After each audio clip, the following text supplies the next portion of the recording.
সুপ্রভাত বন্ধুরা। আজ 30শে এপ্রিল 2026, শুভ বৃহস্পতিবার।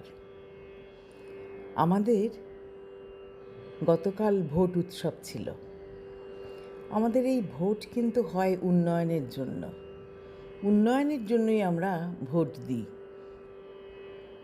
যাই হোক, ভোট পর্ব শেষ হয়েছে।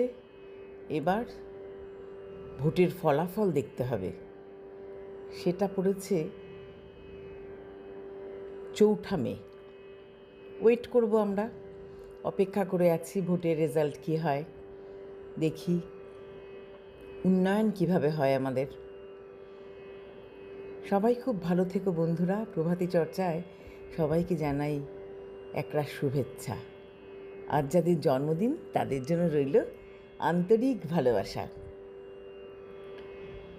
আজ কবি সুনীল গঙ্গোপাধ্যায়ের সেই সব স্বপ্ন কবিতাটি নিয়ে চলে এসেছি।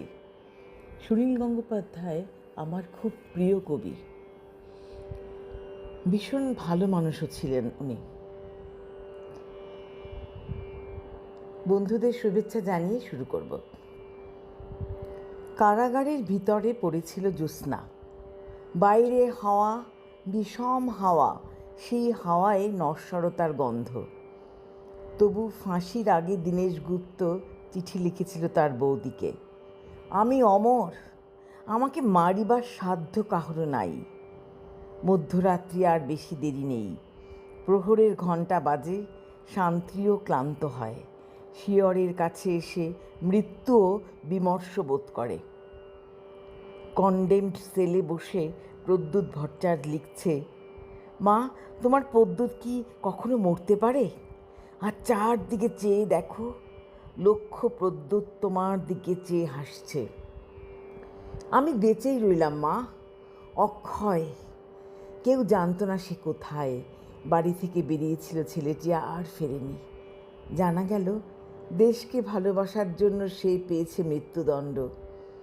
শেষ মুহূর্তের আগে পোস্ট কার্ডে ভবানী ভট্টাচার্য অতি দ্রুত লিখেছিল ছোট ভাইকে, অমাবস্যার শ্মশানে ভীরু ভয় পায়, সাধক সেখানে সিদ্ধিলাভ করে।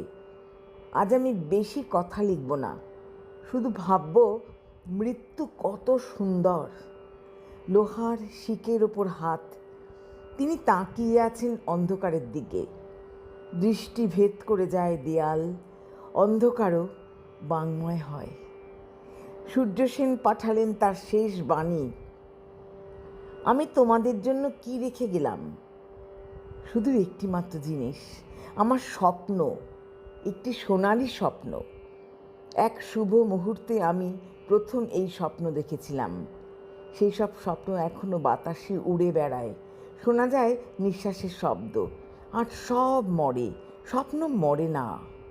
অমরত্বের অন্য নাম হয় কানু, সন্তোষ, অসীমরা জেলখানার নির্মম অন্ধকারে বসে এখনও সেরকম স্বপ্ন দেখছে।